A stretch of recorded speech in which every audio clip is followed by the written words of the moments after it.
we have come to the 46th class of our study on the life of Elisha. And it's the 12th class on siege of Samaria. The topic still continues, and I am reminded of an incident that one person attended a meeting very late, and by the time he entered the meeting hall, the sermon was going on. After having seated, he just wanted to know the situation, so he just checked with the person who was sitting beside him that how long has he been preaching. The man turned to him and said he is preaching since 25 years. That was the strange reply that he got. Well, I'm sure you will not start thinking about me that I am also preaching since long the same subject, but let's thank God that the time that God gives us in our life to listen the word of God is always a time that is really a blessing in our life. So let's look to the Lord so that God would speak to each one of us in a special manner even today. We were looking to the 14th and 15th miracle that the Lord performed, that Elisha performed when he was doing the prophetic ministry. And it is a dual miracle that the Lord punished the Syrian army by driving them away, and also he punished the officer of Jehoram because of his unbelief, while the Lord helped out the people, rescuing them from the siege of Samarian army. This is the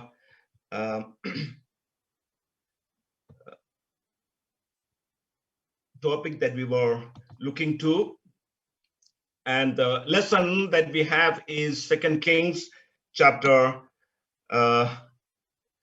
6 verse 24 through chapter 7 till the last verse. We have come to the beginning of chapter 7, looking to the decision of the 4 lepers that who were sitting outside the wall of Samaria, and how they have decided in their life to tackle the situation, to move for the survival in that difficult situation. Verses 3 and 4 of chapter 7, it says, "Now there were 4 leprous men at the entrance of the gate, and they said to one another, 'Why are we sitting here until we die? If we say we will enter the city, the famine is in the city, and we shall die there. And if we sit here, we die also. Now therefore, come, let's surrender to the army of the Syrians. If they keep us alive, we shall live, and if they kill us, we shall only die.'" That was the decision of those 4 leprous men sitting outside the gate of Samaria. Last week, I just mentioned the options these lepers had to face the famine. Let's look to that in a little more detail. They had 3 options. The option these lepers had, they consider 3 options as what they have said at that point of time, which is recorded in the passage that we read. First option was to go into the city. What would be the outcome? They themselves say that there is no point in going into the city because there is nobody to help them out and nobody can help them. So ultimately, they will die in the city. So there is no benefit in going inside. Also, they being lepers, it was a punishable offense for them to go inside the city. That was the first option, but it was not beneficial to them. Then the second option, to stay back at the gate itself. What would be the outcome? They will surely die. There is no food for them, and there is no chance to get food in near future. So ultimately, they will die if they continue at the gate also. Now they have the third option. The third option is to go and surrender before the Syrian army. Being from the enemy side, there is a possibility that they'll be killed by the army. So there is a potential death ahead, a risk ahead, but still they have a hope. There is a chance for survival. They say that if they have some compassion, some mercy on us, that they would keep us alive, we can live. So there is a possibility. There is a potential survival if they take a decision to go and surrender themselves before the army of the Syrian king. Now, what decision they take? They themselves put forth the three options, and which decision they prefer to take. Here we see that they were applying the theory of relativity. They preferred the option with less risk. Try the chance of probability. Decide to go and surrender before Syrian army. Only there they see a chance of survival. Only there they have at least a little hope of survival. So they decided to go and surrender themselves before the Syrian army. Now, how can we relate this decision of these lepers to our life? How it is applicable to us? We will consider an opposite situation when we try to apply that in our life. Instead of famine, we will analyze the situation that you have enough and more money and resources. Just think, you have enough and more money and resources. How to handle it is your challenge. How you are going to handle your resources, that's a challenge before you. Like these three lepers, here also you have three options. Option one, to spend lavishly and for your physical pleasure. You have enough and more. There is nobody to question you. It's your own. So you can spend it lavishly for your physical pleasure and for your enjoyment. But we know that will surely make you sick. That will make your cholesterol level go high. That will make your blood pressure and blood sugar shoot up dangerously. And ultimately, it will invite other diseases also. So the outcome is you invite alarming health conditions to lose both your life and wealth if you opt this in your life. Finally, only a regret will remain. Now you have the second option. Do not spend it. Just keep it as it is and just save it for your name. You can do that also. If you decide not to spend it, then also you will be starving, you will not be malnutritious, and then ultimately that put you sick and you will lose your health and even your life, and you're going to lose all that you have. You cannot enjoy that afterwards. So you will be the loser in that case also. Here also, finally, a regret will remain. So spending out for your own pleasure and not spending at all, both end up in loss and regret. Now we have the third option. Third option is to spend that in God's presence and for God's purposes. Use that for the glory of God. That is the third option. And what is the outcome? God will surely bless you to remain healthy in this world, and God will give you rewards in heaven for what you have done for the Lord. You will find satisfaction without any regret. When you live for the Lord, when you use your resources for the Lord, when you use your resources for the expansion of God's kingdom, use it in God's presence, use it in the will of God, then you will be blessed by God, you will be rewarded by God, and you will really feel the satisfaction in God's presence, and you will never feel regret for that. Well, here the problem that we have is that we are not quite sure, or we are not quite confident whether God will reward or not. Now, many a times we are a bit reluctant, bit hesitant to spend for God's cause because we are not much convinced, we are not much confident about God blessing it and God rewarding it. But still, even if you doubt about it, you have a hope of survival. You have a hope of getting reward from God, which other two options do not have at all. Well, when you do things for God, when you live for God, when you continue in God's presence, when you deploy all your resources in God's presence for the glory of God, then surely you will be benefited. You will be benefited. I will just explain it in another way. Well, when I share gospel with atheists, I used to explain like this. You know, atheists are those who argue that there is no God. Atheists normally mock at the word belief. They argue that belief is something against logic. They boast that atheism has no room for belief. But the truth is that both atheism and theism is having belief in God, atheism is not having belief in God.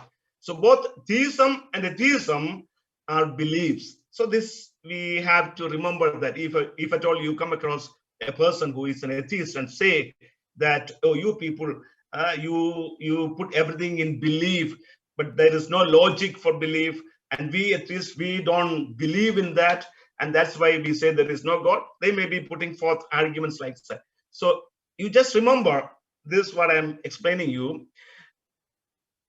Well, sometimes these atheists would say that you cannot prove the existence of God, and that's why you say it is a belief. For argument's sake, even I can agree with them. It's true that we cannot materially prove the existence of God. We cannot point out to show and say, hey, this is God, or here is God. See, this is God. We cannot just show out and prove that there is God. It's true. Yes, of course, there are many other means through which we can prove the existence of God. That's something else. But physically, or as they argue, we may not be able to just point out and see, here is God and this is what I say. No, we cannot do that. Basically, it is a belief. It's true. Even Bible also says that now those who come to God should believe that there is God, not by being proved out of from the universe or something else that God exists.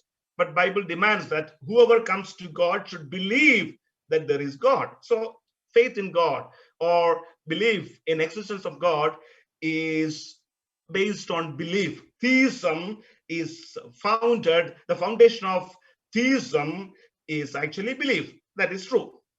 Now, when atheists mock at belief, we can say that even atheism also is a belief. They say if we do not believe it, or they say belief is against logic. But we should say, in reality, atheism also is a belief. When they argue that we cannot prove the existence of God, they cannot prove the non-existence of God also. Understand? Just as we cannot physically prove the existence of God, they cannot also prove physically that God does not exist. Means that also is a faith. That also is a belief. So, in fact, both theism and atheism are based on belief, whether they are accepted or not, whether they argue against it, but still the fact is that both are beliefs. Both are beliefs. Now, let me just clarify, or just explain to you what is actually better. What belief is better? That's what my point is. There is theism that speaks about God, there is atheism that speaks that there is no God. Now, I said both are beliefs. Both are beliefs. There is logic in believing God. Even they put forth many logic to present that there is no God. Okay, let's say there is both logic in both thinkings also, but still both are based on belief. And then now we need to compare and see, when these two ideologies are basically founded on beliefs, which one is beneficial? That is something that we need to look.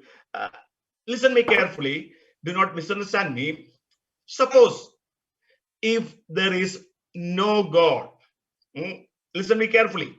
Suppose if there is no God, no eternity, no life after life, as an atheist argue. Suppose if that's true, then both atheists and theists, both those who believe in God and those who do not believe in God, will be in same condition after the life upon this earth. The destiny will be same for both, where we don't know, in a situation that there is no God. After death, what? We don't know. Where? We don't know. Both theism and atheism will have the same destiny. Okay? If there is no God, we all are going to be in the same situation, whether we exist after life, or whether we exist after death, or whether we exist, do not exist, or be annihilated after death. We all will be same. Okay? But even at that argument, or even at that ideology, even at that thinking, a person who believes that there is God is benefited in his life when he live upon this earth. Okay, this is my idea. You need to carefully listen me. Okay, even if there is no God, still a person who believes in God is benefited while he live upon this earth. For me, I believe there is a God.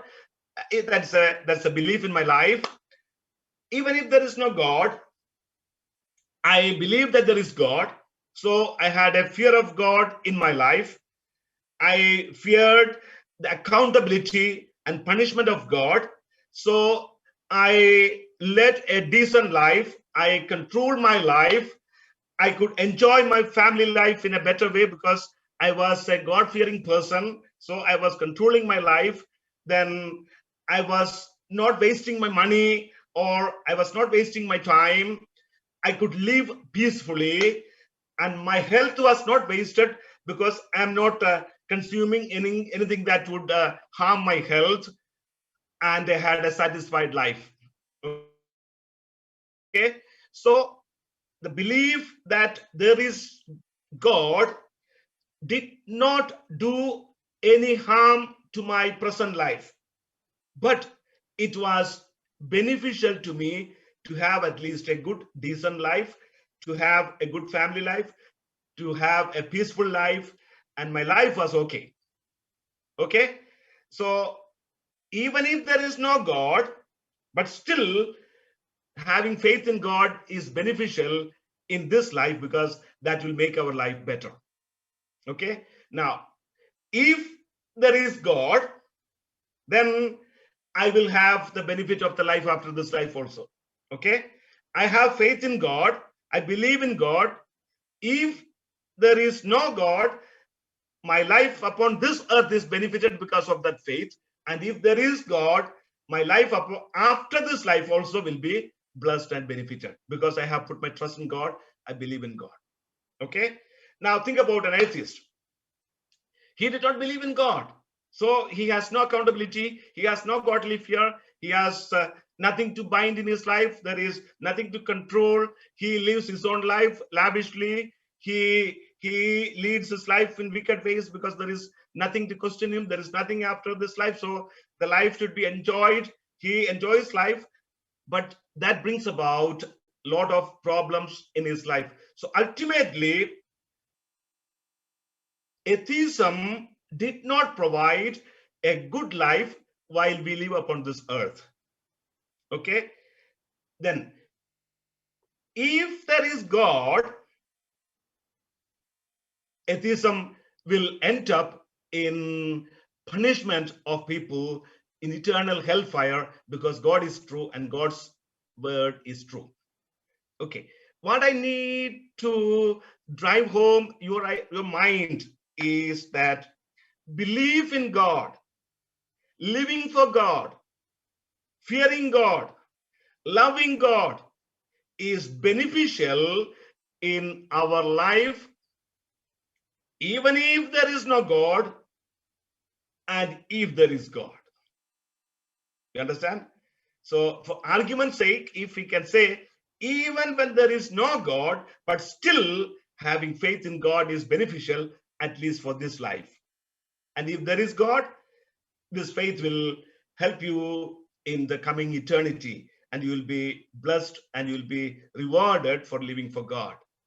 And if there is for the atheist, if there is no God, still their life upon this earth is not benefited by that faith or that belief, and life after that will also be not benefited, because he has to face the punishment that God put, or God has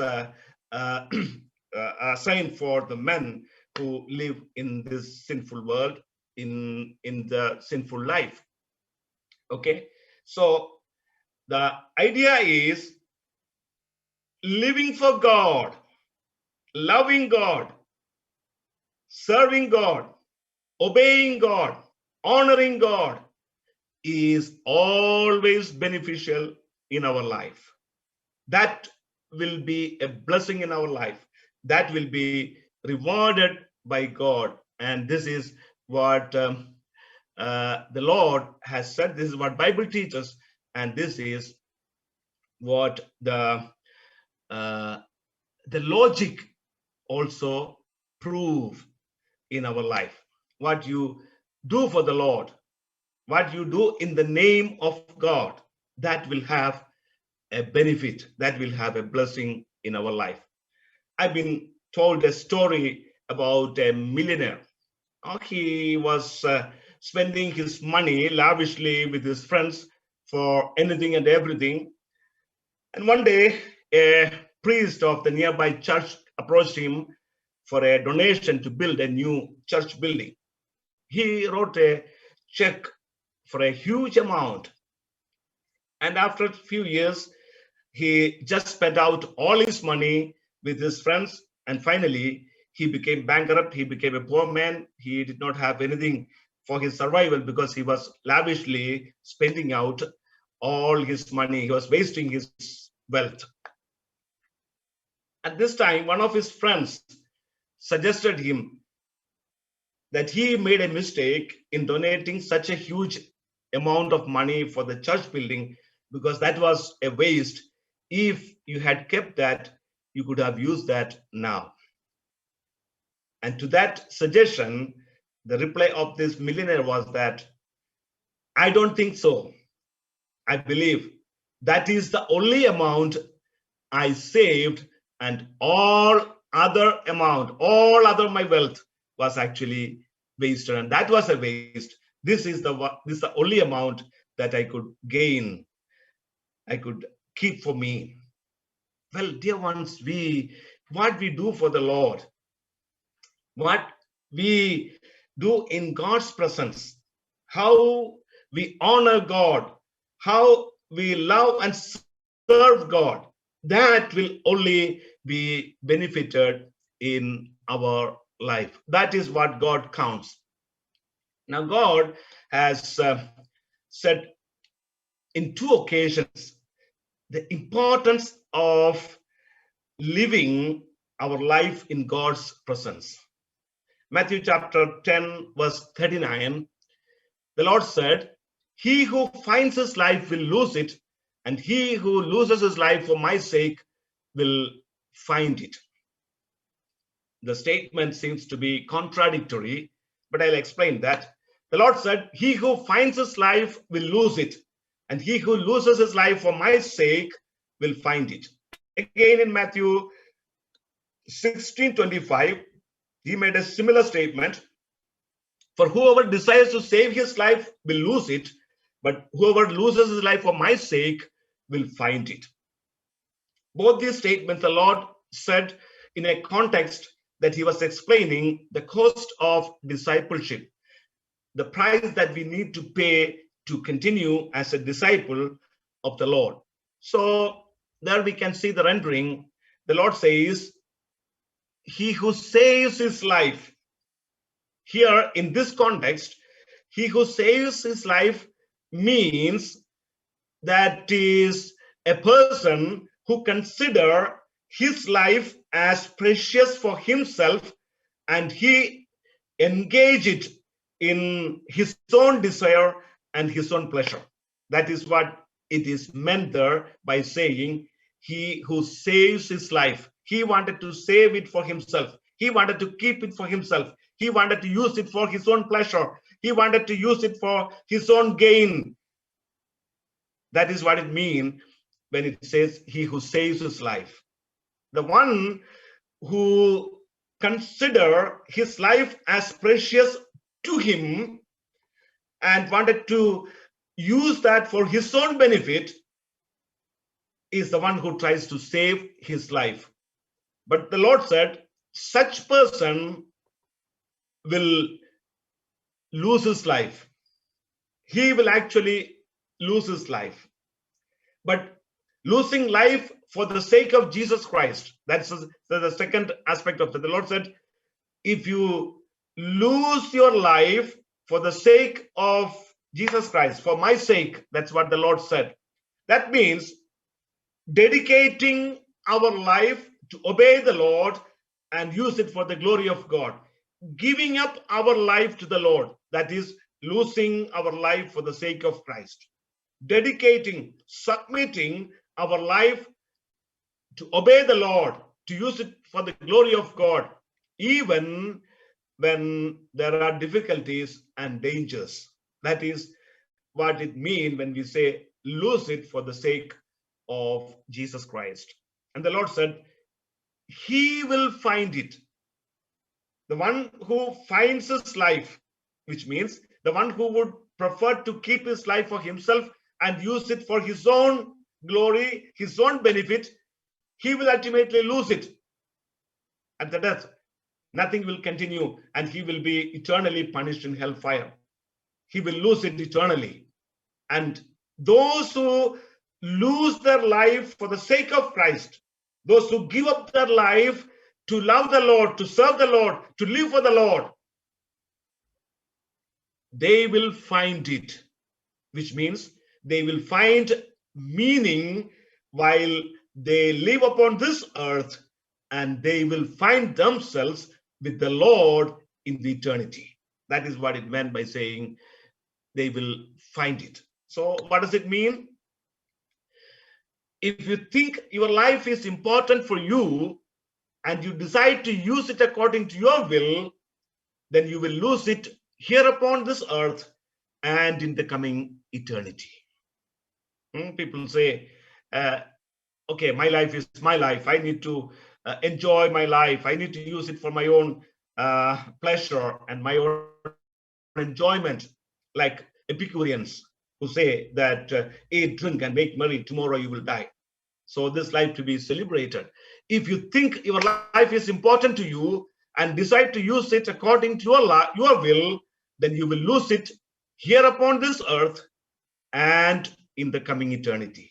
That is what the Lord said. Those who find their life will lose it. But those who lose their life for the sake of the Lord, they will find it. What does it mean?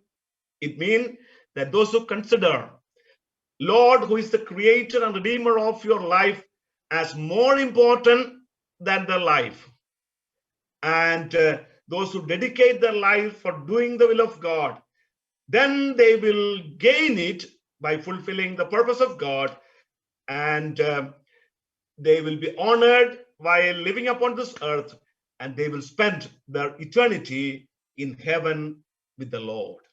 So that is gaining their life for the sake of the Lord. Okay, so we have two options. You can gain it for yourself, but ultimately you lose it. You can give it up for the Lord's cause. There may be pain and problem, there may be cost involved, but still, if you dedicate your life to the Lord to serve him, you will be rewarded, you will be honored by God, you will be blessed, you will have the real true peace and satisfaction in your life. And once your life is over upon this earth, you will be with the Lord forever. The Lord will honor you. This is what the Lord has said. There we have the wonderful promise of the Lord, that not only that the Lord will bless you while upon this earth, and the Lord will give you reward. The Lord said in Matthew 16:27, in the same context that we saw earlier, when he speaks about the cost of discipleship, losing our life for the cause of the Lord, giving up our life to serve the Lord, to love the Lord, and to live for the Lord. The Lord said, for the Son of Man will come in his glory of his Father with his angels, and then he will reward each according to his works. For the Son of Man will come in the glory of his Father with his angels, and then he will reward each according to his works. All those who love the Lord, all those who live for the Lord, all those who serve the Lord, all those who consider living for the Lord more precious than living their life for themselves, they will be rewarded. They will be honored by the Lord. So we have the lesson here. We have only one lesson to learn today, and I want you to learn it. The only lesson that we have to learn today. The challenge before us is to spend that which we cannot save for gaining that which we will not lose. The challenge before us is to spend that which we cannot save for gaining that which we will not lose. As I said, no, there is only one lesson today, and I want you to understand it. So I have put it even in our vernacular language, Malayalam also. Those who cannot understand the meaning exactly, for them I have put even in Malayalam, so that you can know what it means. It says, that which we cannot save for ourselves, if we are ready to lose it for God, God will bless us. The challenge before us is to spend that which we cannot save for gaining that which we will not lose. നമുക്ക് നിലനിർത്തുവാൻ ആവാത്തതിനെ നമുക്ക് നഷ്ടമാകാത്തവയ്ക്കു വേണ്ടി ചിലവഴിക്കുക എന്നതാണ് നമ്മുടെ മുൻപിലെ വെല്ലുവിളി. The challenge before us is to spend that which we cannot save for gaining that which we will not lose. Are we ready to take up this challenge? You remember, the lepers had three options: whether to go inside the city, to stay back there, or to go and surrender themselves before the army of the Syrian king. There was risk in surrendering themselves, but still they saw potential benefit, potential survival. They had the ray of hope there than both other options. Yes, dear ones, we have the hope in surrendering our life before the Lord, committing our life before the Lord, living for the Lord. That's the only way, that's the only means by which we can gain our life. That's the only means through which we can make our life beneficial, and we can make our life to exist, to survive eternally in God's presence. We have that verse in 1 John chapter 2, verse 17. And the world is passing away, and the lust of it, but he who does the will of God abides forever. The world is passing away. Now we live in this world. We are attracted by the fascinations of this world. We are many a times tempted to live according to the pattern of this world.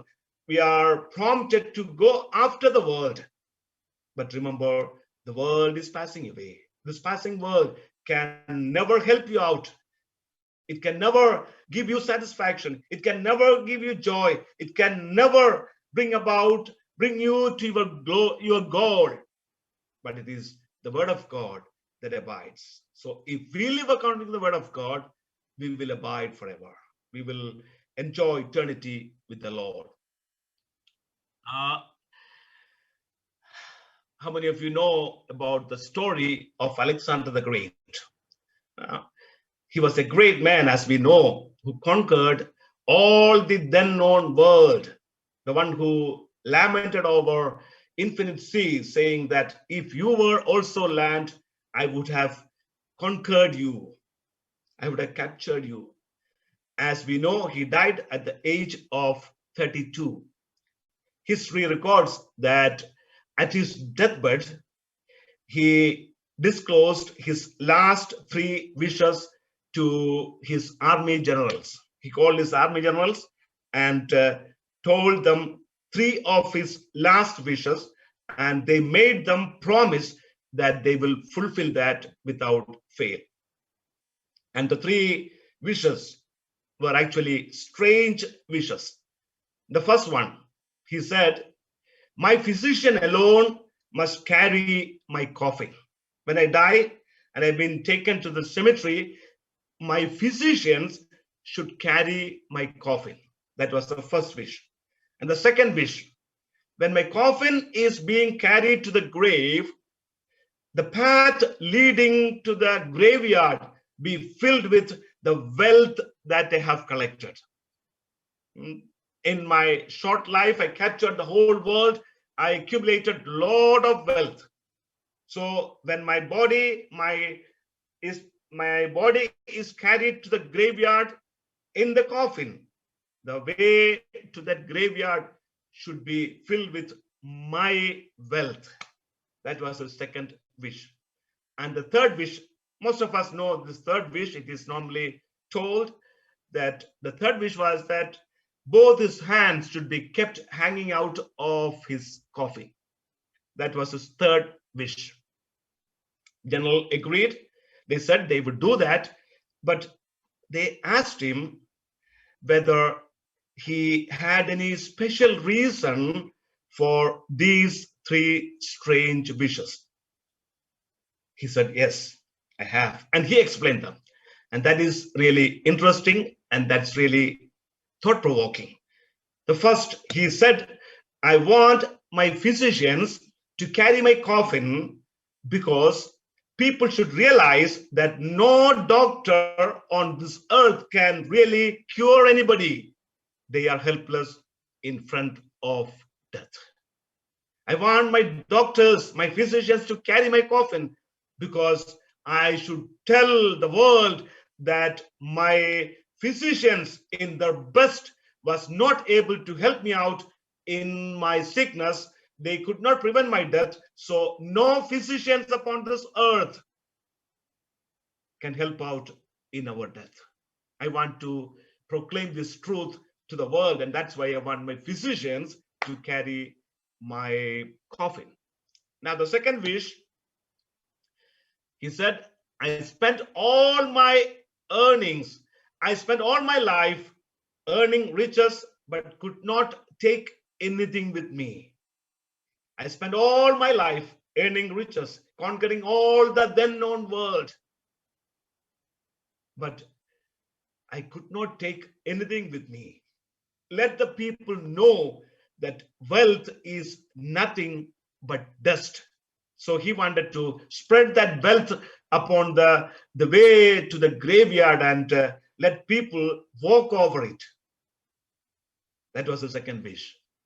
I spend my life earning riches, but I cannot take anything with me. Let people know that wealth is nothing but dust. So fill the path leading to my graveyard with wealth that I have accumulated. Now, the third wish, I wish people to know that I came empty-handed into this world and I will go empty-handed. Nothing I brought to this world, nothing I'm taking from this world. Came empty-handed, going empty-handed. So keep both my hands hanging out in the coffin. It should be hanging out of the coffin. That's what his three wishes. What a tragedy. What a disappointment, dear ones. What a meaningless life. A man who conquered the whole world, which was known at that time, at his very young age. His last wish, he says, he was helpless before death and nothing could help him out. Even the best of his riches could not help him out when he was sick, and it could not prevent his death. Now, this is exactly what the Lord said in Luke's Gospel, chapter 12, verse 21. After narrating the story of the rich fool, the Lord said, "So is he who lays up treasure for himself and is not rich toward God." So is he who lays up treasure for himself and is not rich towards God. This is exactly the picture of the life of Alexander the Great. This can be the story of many people in this world. Even this can be the story of each one of us. So is he who lays up treasure for himself and is not rich towards God. Now the question is, how can we rich in heavenly things? How can we rich towards God? How can we reach towards God? That was something mandatory. That was something essential in our life. That's what the Lord says. Then how can we be rich towards God? We can be rich towards God by spending our life for heavenly cause, by spending our life doing heavenly things, by spending our time for heavenly things, by spending our health for heavenly things, and by spending our wealth for heavenly things, spending our influences, spending all our resources for heavenly things. That's the only means through which we can become rich with regard to heavenly things. We can become rich with regard to towards God, being rich towards God. And as we saw in 1 John, that and the world is passing away and the lust of it, but he who does the will of God abides forever. Let me conclude with a verse that puts forth a question before me. Ezekiel chapter 22, verse 14. Can your heart endure, or can your hands remain strong in the days when I shall deal with you? That was a question that God put forth before the people. It's a question that God asked to each one of us. Can your heart endure, or can you stand, hands remain strong in the days when I shall deal with you? Oh, dear ones, God has given a beautiful life to live in this world. And God has a purpose in giving us this life. How we are going to use that life is what really matters. We are accountable to the one who has given that life. We are accountable to that very God who gave us all these provisions, who has blessed us with all these resources. It is not given to use for your pleasure. It is not given to use lavishly for your enjoyment. Your life doesn't belong to you. It's a gift of God.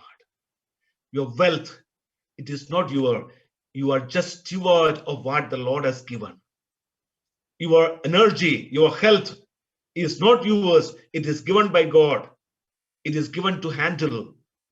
Your influences, all that you have, your time, your money, whatever you can claim as yours, is not yours actually. It is given by God, and you are accountable to God. Here the question, can your heart endure? Can your hands remain strong in the day when I shall deal with you? The Lord is asking. There is a day that we need to stand before God and give account of what all things that God has given us. And we need to explain how we utilized it, how we handled it. We have the story of that four lepers. They were ready to take risk and go and surrender themselves before the army of the Syrian king, that they had a hope of survival. They had a hope of being kept alive. We will continue that topic next week. And now, when we relate that to our lives, it is our responsibility to go to God's presence and dedicate our lives before God and decide to spend all our resources, all our time, money, and all that we have to love the Lord, to serve the Lord, and to deploy that for the glory of God. So that one day when we stand before God, we'll be able to stand strong before Him. Our hands will be strong and our heart will endure on that day when He asks the account of what the Lord has given us, and when we stand to give the account. Oh dear ones, the day is nigh that we are going to stand before the Lord in His presence and to give account of our life. Can we able to stand with confidence before Him? That's the question. We saw the lesson that we learned today. The challenge before us is to spend what we cannot save for gaining that which we will not lose. The challenge before us is to spend that which we cannot save for gaining that which we will not lose. All that we have in this earth, our time, our money, our energy, our resources, our influence, all these are temporary. We cannot save it. It will be lost. Someday we have to leave it. It will depart from us some or other time. But if we are able to spend that which we cannot save, that which is temporary, to gain that which we will not lose. If we use that for the glory of God, if we use that for the expansion of God's kingdom, if we use that faithfully before God, we are going to gain those rewards before God that nobody will take away from us. We will get that which we will never lose. That will be our portion for the coming eternity, for the whole of eternity. That is our opportunity. That is our opportunity, dear ones. And the challenge before us, we have all the resources today. And how long we will get it, we don't know. But if we are able to spend that which we cannot save for gaining that which we will not lose, we are truly prudent people. We are truly blessed people. And we will be appreciated when we stand before God. I would conclude with that statement I always quote. I love to say that. I would like to say that again and conclude my message. We have only one life. It will soon be past. What we have done for the Lord will only last. We have only one life. This life, we are alive today. How long it will remain, we don't know. Tomorrow is not ours. Yesterday is past. We cannot claim it back. And today, now is the time that we live. And we have only one life. It will soon be past. Our days are fleeting. Our time is fleeting. And how do we spend our time? How do we spend our life? We can involve ourselves in many things. But remember, only that which we do for the Lord will last. All other things will be lost. All other things will be lost. We have only one life. It will soon be past. What we have done for the Lord will only last. And let's look to our own lives and see how we spent our life. How we spent our life. We have the opportunity today. And tomorrow, we don't know. But since we have the opportunity today, let's commit our life to the Lord. Let's decide to follow this Lord. Just before we close in prayer, I want you to bow your head before God and say to the Lord, Lord, thank you for this blessed life of mine. I use most of it for my own sake, and I really wasted it.